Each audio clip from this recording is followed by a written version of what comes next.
Manchester City 4, Real Madrid nil, and that was absolute domination. I'm getting visions of Tyson Fury having a boxing match with Ollie Murs. Gordon Ramsay in a burger competition against the vegetarian. Eminem in a rap battle against Boris Johnson. It's all the same. It's one-sided. It's domination. And that's what Manchester City achieved tonight to get into the Champions League final against Inter. We'll talk about their treble chances in a minute. We'll talk about how good this Man City side is in a minute. But as a contest, that was ridiculously one-sided.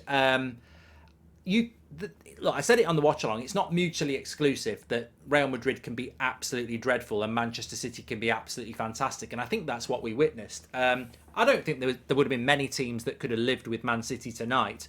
I think even if Real Madrid had brought their A game, they would have struggled. But the fact that, and that is evidenced by the fact that Man City won 4-0 and Courtois made 2, arguably 3 world-class saves, and Man City probably missed a couple of chances they'd expected to score. So it easily could have been 8-0. Man City were immaculate, fantastic. I don't know where they're getting that energy from in the middle of May after this ridiculous season, by the way. I mean, I can't believe how driven and intense they were and the distances they covered this late in the season. You've got to give huge credit to Pep Guardiola on how he manages his squad to be able to keep that level of fitness. We've seen teams like Arsenal, fall away, Man United fall away this season from the, amount of games that have been played, and Man City can play at that intensity. But it also felt like it was a destiny game. It felt like they'd almost been, cooked perfectly for this game.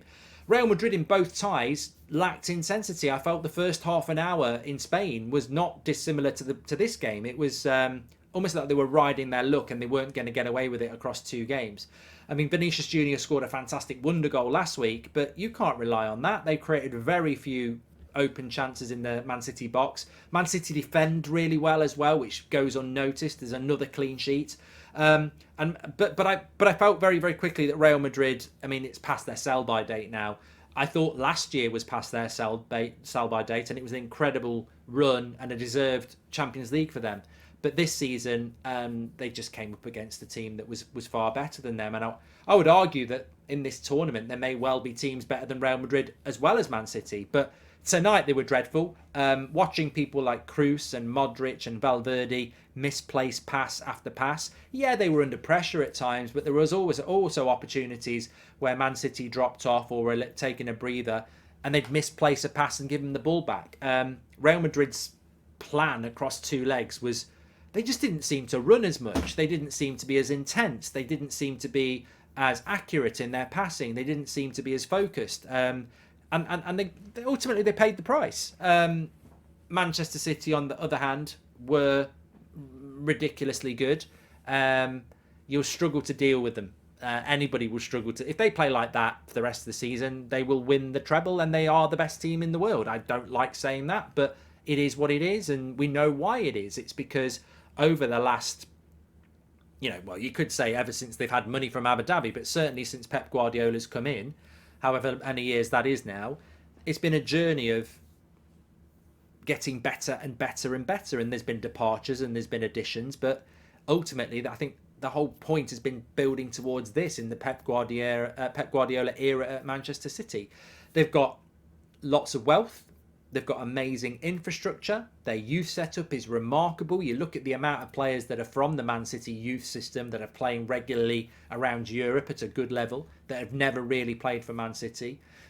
Facilities-wise, it's amazing. They are the benchmark. They are the blueprint on what you need to be successful and what you need to be to lay a glove on Manchester City.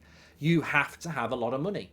You have to have a lot of specialism in the way that you run your football club. And they've combined it all. And look at Chelsea this season. They've spent a lot of money badly, and they're nowhere near the top 4. Look at Manchester United over the last decade. They've spent over $1 billion, and they've never been in a title race. They've hardly won anything. They've not been in the Champions League that often. They've been in the Europa League more. So, money doesn't exclusively mean that you're going to be successful. And Man City have built the whole package. And that's the blueprint that Newcastle will be following. And anybody else who wants to be successful will be following. Obviously, huge credit goes to Pep Guardiola. He's clearly the best manager in the world at the moment, and he's assembled the best team in the world with a ruthless obsession and an attention to detail that not many other managers have. Do I think that there is a team better than Manchester City in the world at the moment? Obviously not. Do I think they're going to win a treble? Hopefully not. But, the chances of it happening as a percentage are probably 80% now. They're going to win the league. They're going to be huge, huge favourites in the final against Inter Milan, with all due respect to Inter Milan. And I think it's been set up for a few weeks now that the treble will be decided by the FA Cup, which is the lower hanging fruit for Manchester City. And I'm sure at some point Pep Guardiola is going to play it down and go, we're interested in the Premier League and the Champions League. The FA Cup we respect it. But, but deep down, he knows football. He knows football heritage. The FA Cup may well be the lowest priority, but it's also the key to something that will put you in football history, and he's already there anyway, forever. Man United have got to come up with a plan, because Manchester City at the moment look like they'll beat anybody. But that's for a future time. I think for now, that's a statement. That's a statement to the world. That's a statement to Europe. Real Madrid, the most successful and current holders of the Champions League, have just had their arse handed on a plate, and everybody's seen it. And the thing, I could play it down. I could say Man City were really good and Real Madrid were really bad, and that's a team that's in its prime, and Real Madrid are past their sell-by date. The thing that I think is very much worth emphasising is that Courtois probably got a 9 out of 10. The Real Madrid goalkeeper probably got a 9 out of 10, and he let 4 goals in. I'm not saying he let them in, but he's conceded 4 goals. He pulled off 2 of the best saves I've seen in a long time. That one from Haaland and the header in the first half was unbelievable.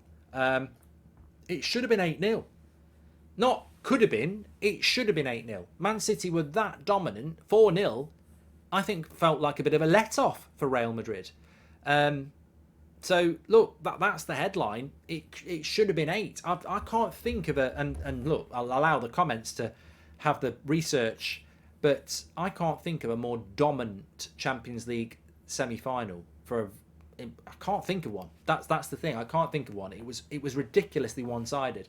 And I'll repeat what I said on the watch-along as well. I think the team that gave Man City the hardest game was Bayern Munich. And if Upamecano wasn't useless and Bayern Munich had a striker, that game was actually very good. Bayern Munich at times were really good on the ball and confident on the ball and had lots of possession, but they had no end product. And Upamecano was dreadful.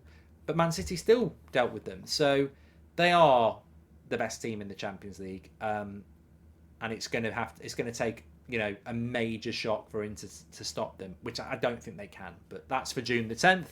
The FA Cup final is before that on June the 3rd, and obviously the title is going to come this weekend for Man City. So look, they're in a very, very strong place, and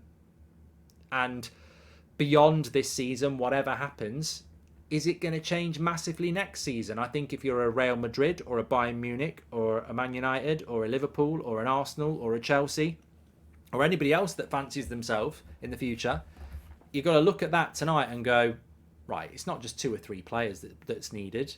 I need to be speaking, look, club owners that want to be successful have got to be looking at that, not just managers. Club owners have got to be looking at that and going, there's a blueprint there.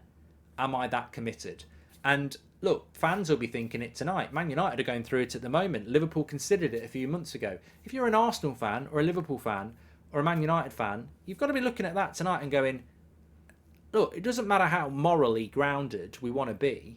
If you want to be successful now, it's not a couple of £100 million this summer and we'll be all right. It's a couple of £100 million for the next 10 years, every summer. And maybe a bit more than that, because you're playing catch-up.